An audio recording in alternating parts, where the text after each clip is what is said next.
Hello and welcome to this week's Gina Gardiner and Friends. And as always, I have the most incredible guests. Today is no exception.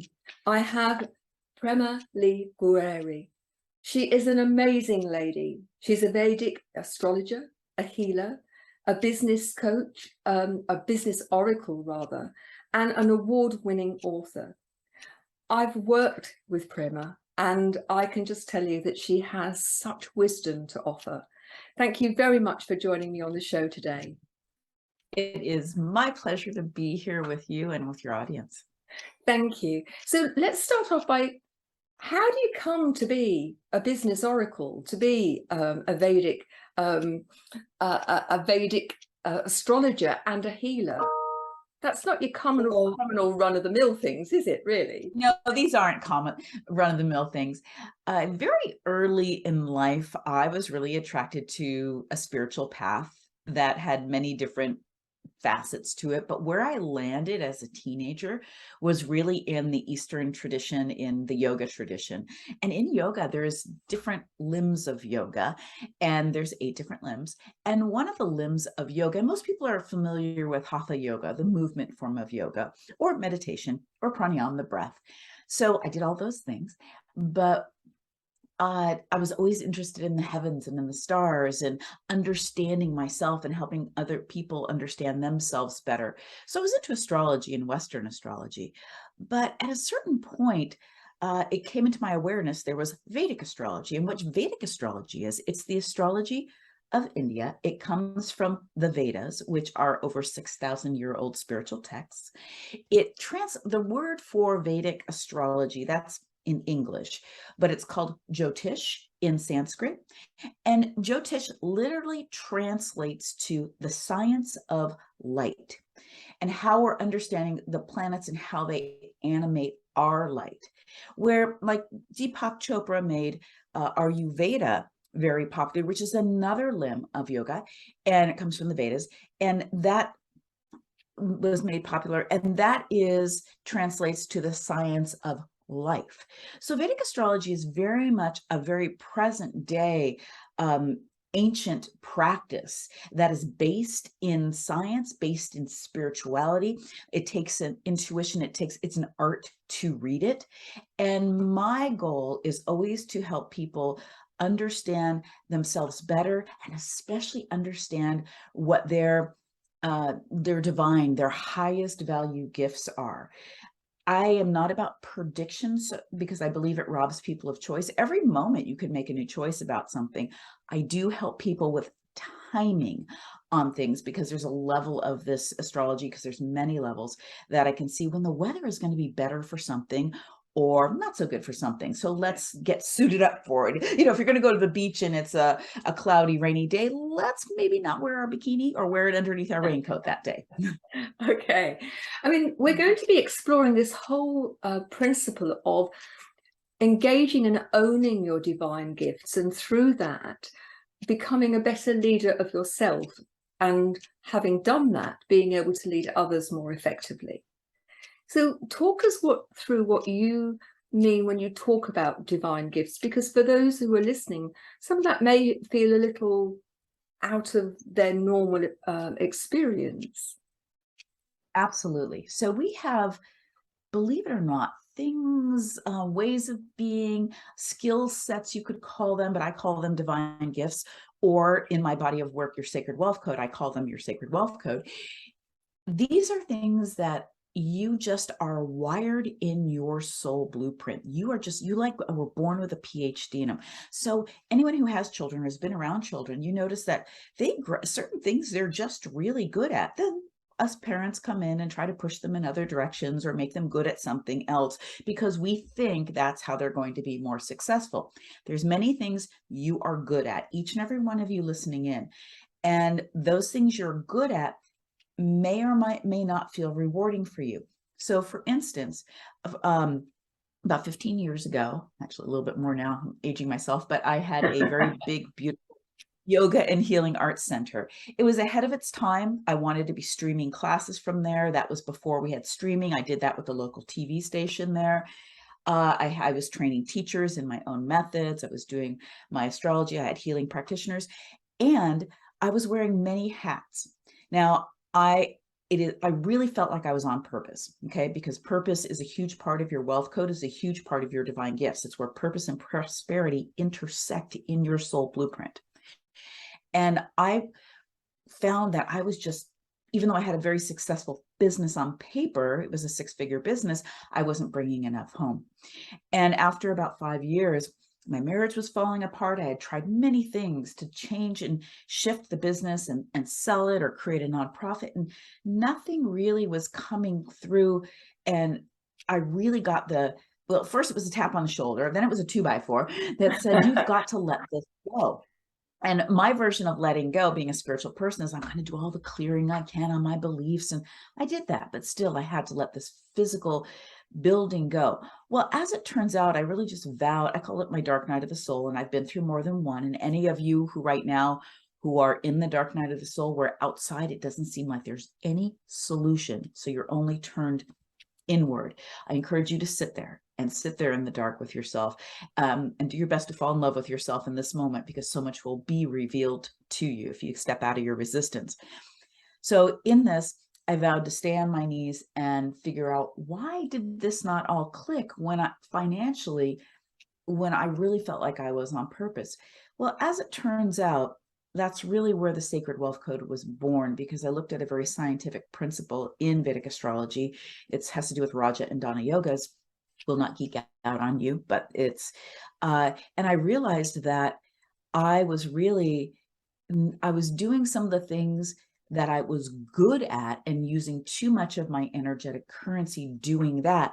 So the things that are really my gifts, although I was doing those well, not to the level that I could be. So imagine you have, say, $100 or 100 pounds worth of energetic currency a day to work with. And if you're financing something you don't want to be doing, the fears you know you have, maybe you're dealing with a health issue, maybe you're dealing with financial stuff, and then there's all the beliefs and stuff you do not know you have, you don't have enough energetic currency in present time to create or to heal.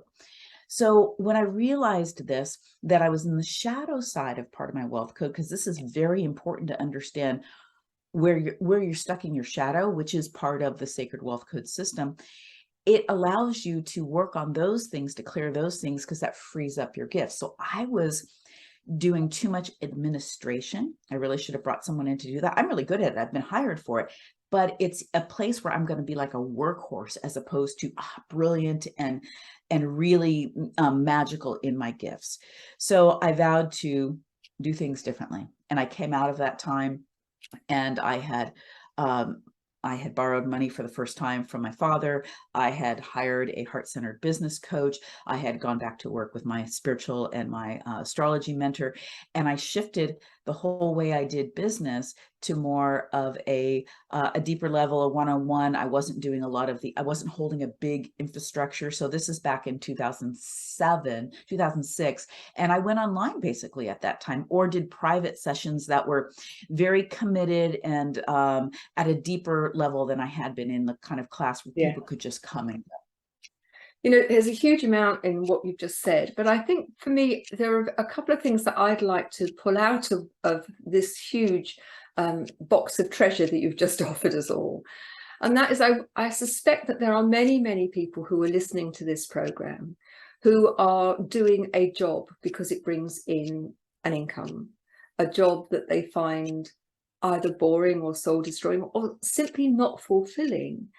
And I suspect they're probably saying, well, it's all right for you because, you know, we've got bills to pay and a mortgage to pay, and that the interest rates are going up, and. But what strikes me in all of this is for people to instead of looking all at the external things, to start with them. And I talk about, you know, you've got to lead yourself first before you can lead other people. And I think the recognition of that you are the most amazing being, and that you have within you huge gifts, and to start to perhaps audit those things that make you feel alive, make you feel light, make you feel that you that instead of them dragging you down, that they lift you up. I think that's a really good starting point. And of course, there's a lot of other stuff, but it's Yeah, a place to start. absolutely. So absolutely, and I'm very passionate about this too. I say it differently, but I love the way Gina says it, as far as, we have to lead ourselves in order to lead others. And that's why I'm very passionate about helping people understand themselves, their gifts, how they're wired up, where they're stuck in their shadow, what their timelines are bringing them, so that they can work with their energy to a better capacity, because we're really being hooked with a lot of cultural programming all the time, and false beliefs and such. So about having bills to pay, I had bills to pay. And I was an entrepreneur and had my own business. So what I did was shifted my business at that time. I also work with a lot of people who are transitioning from a career that they don't love into really doing their work. And also some people who are fine with what they do for a living, but are going to do this. There's something in them, whether it's a book or a foundation or something else they're going to do also. So there's a lot of different ways this configures. It is best to, some people, the way they're wired, they can jump off the cliff and they're going to fly. And that doesn't mean they're better. They're okay with taking those kinds of risks. There are other people, and there are a lot of other people, who I suggest, let's keep your security so we don't put you in survival mode. And let's first understand what your gifts are and how can you express them more fully in what you're already doing. And let's clean up your shadow. And then in doing that, you're going to start to free your energy up to be able to evolve into something else, if that's what you truly want to do, without putting yourself right smack dab in survival. It's fascinating stuff. And I know there are so many people who are stuck in that place where they feel they have no choice when the reality is very different. We're going to start exploring how you can shift the way in which you operate in a way that will help you not only define what your divine gifts are, but use them. So we'll see you again in just a minute.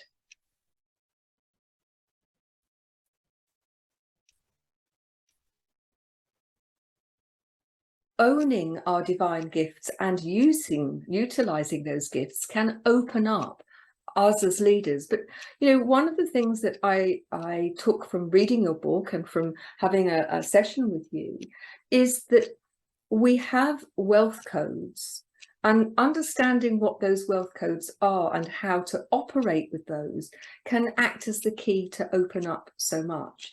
So what are the principles of the wealth codes? Yeah, absolutely. So as I spoke about a little bit ago, that in your soul blueprint, in your Vedic astrology chart, that it's a whole language in its own of the heavens. And there are a scientific principle, and this is where we are looking at where purpose and prosperity and a couple other things, but the purpose and prosperity, where they come together.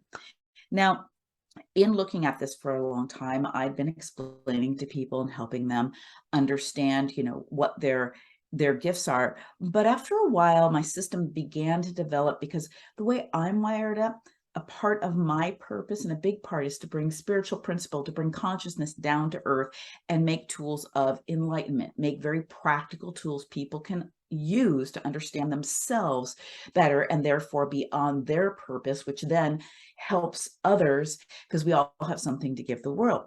So that's where the Sacred Wealth Code was born, as far as the book and the journalism, my processing. Now, the archetypes, there's archetypes, 23 of them. There's 3 for each planet, 1 for the north, 1 for the south node of the moon. And the archetypes came in, and when they sort of dropped in, I was so grateful. They're a soul language. If I say to you, engineer, messenger, leader, teacher, each one of you has a story that opens up that you can understand with your reference system and will speak to you over time. Within that, there's the gift side of each of the archetypes and also a shadow side. And so as the archetypes came in, I was incredibly grateful, because this gives people a very user-friendly, whether they pick up my Sacred Wealth Code archetype oracle deck, or whether they get a reading, or whether my book takes you through a sort of self-discovery process about it all. This is a very user-friendly way for you to not just one time, but over time, develop a deeper understanding of what your gifts are, and as important, where you are stuck in your shadow. And that's why I also do a lot of healing work, a lot of belief clearing work, because I want people to befriend their shadow. I want you to put your arm around it and realize this is like a 5-year-old who stubbed their toe and they don't know how to get over themselves. And if we can love that part and understand there is a gift in that challenge, there is a gift in that shadow, that frees up more of your energy. So for instance, the leader archetype is representational of the sun. There's also a king and also a celebrity as part of the sun's archetypes. And since we're speaking about leadership, it's I lead from the heart is the mantra there. And so, this is it's leadership from the inside out. It's business I teach from the inside out. These become your guides. We can be stuck in the shadow side of the leader, maybe having too much hubris, maybe being more about oneself than about taking our mission out and how we serve the world.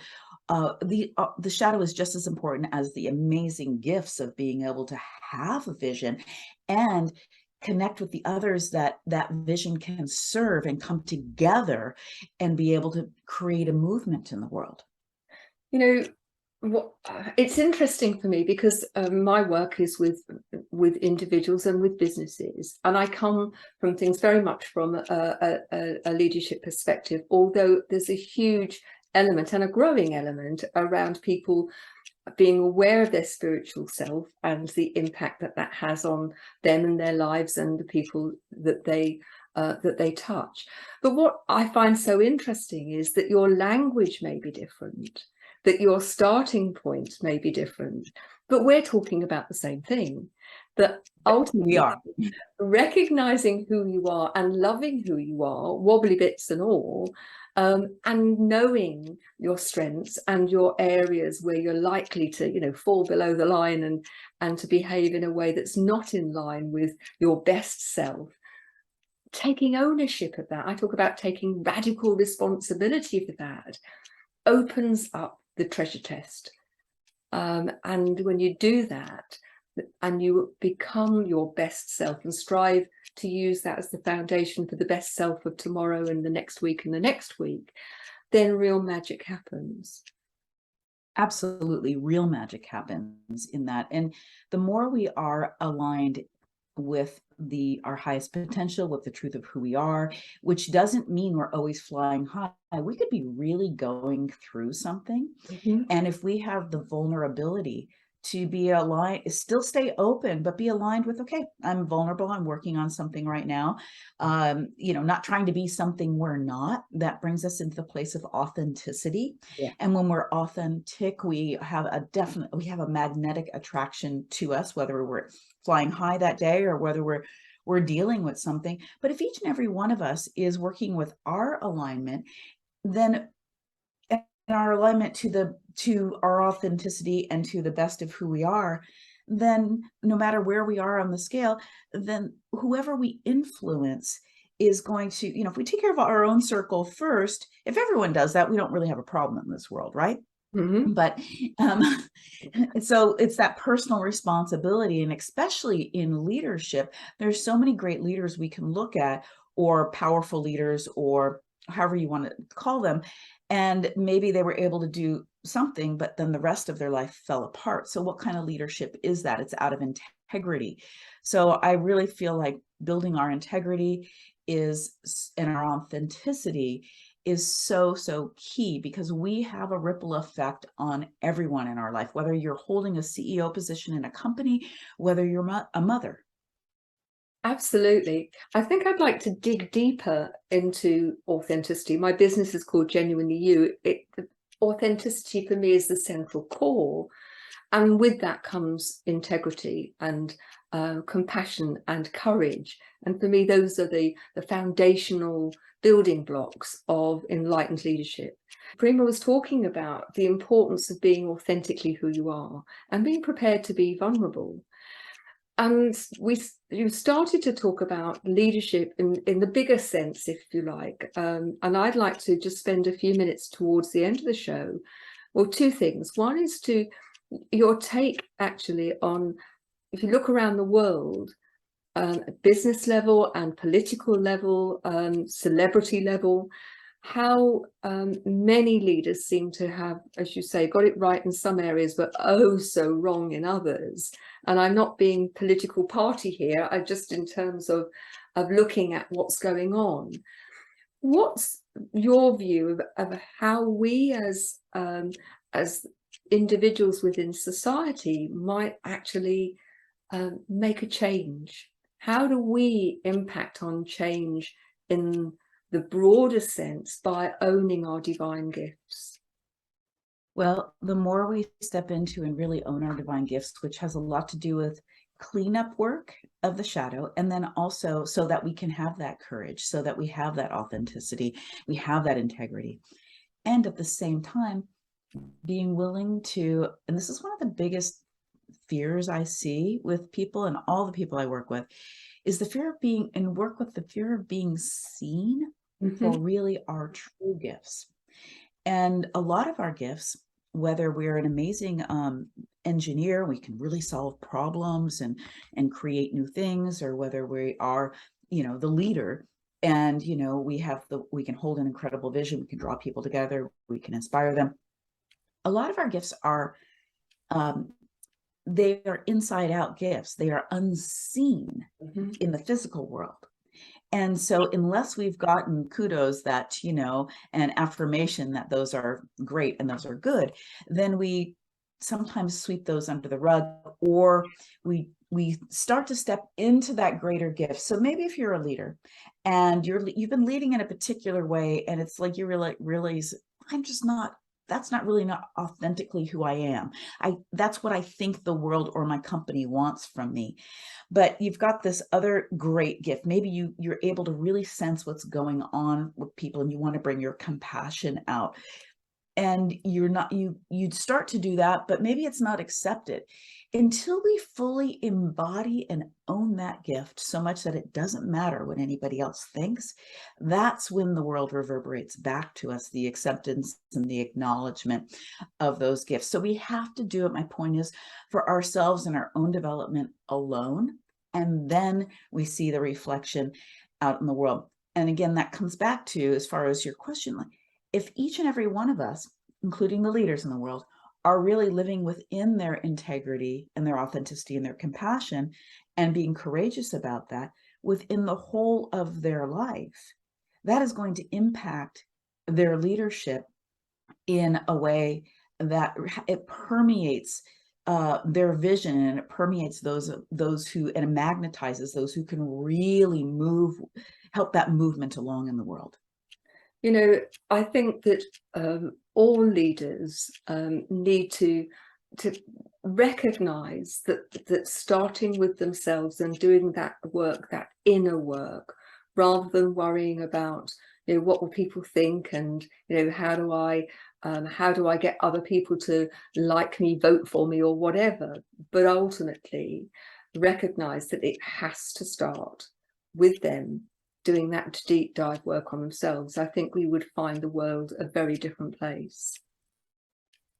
And that is what is actually that's what creates sustainability in leadership. The other form that you talked about falls apart at some point. It does. And the sad thing about it is it not only falls apart for the leader themselves, but on the way, they do so much damage to the people who work with them, but also then the fallout, a bit like the stone thrown into a pond, the ripples. You can either create ripples which are positive, or you can create ripples which are a bit like a tsunami and can be really destructive. I'm very conscious of time, and we could talk all day, I'm sure, but I don't want to come to the end of the show without giving you an opportunity to tell people, where can they find you? Yeah, absolutely. So the easiest place to find me is sacredwealthcode.com. That'll take you to my main website, but that's the easiest way to get there.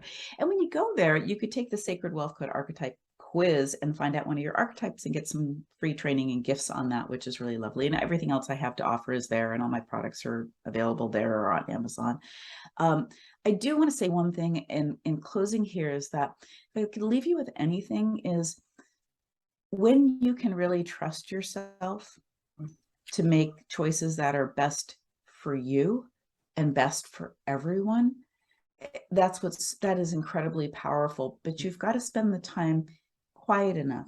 You've got to spend the time with yourself and know yourself enough to be able to really, truly trust yourself. And when we can develop that self-trust as a leader, I believe as a leader, let me put it this way, we're really here to help empower others to lead themselves. That is a great leader to me, because then we're just creating this beautiful ripple effect, because in truth, everybody is leading and they're doing it either well or not as well as they could be. I think that's so true. And for me, I talk about leadership for life, that you are the common denominator. You take yourself into work and at home, and ultimately knowing who you are and recognizing that it is your choice. You are the creator of your own life story, moment by moment, choice by choice, and it's up to you.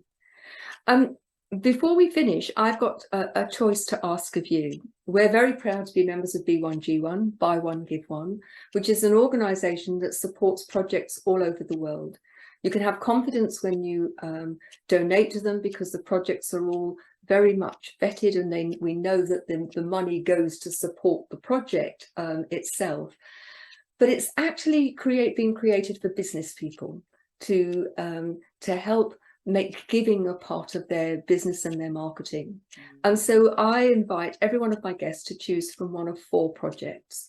And the projects at the moment are clean water, feeding the hungry, education, and there's a project to help young people in the Ukraine. Which of those projects? What was the first project? First one is clean water, okay, feeding the hungry, education, and a project to help young people in the Ukraine. Which would you like us to donate to on your behalf? Oh, there's just, could you do all, please? But my heart at this moment is going to the Ukraine. In which case, a donation will be going on your behalf at the end of the month for the Ukraine.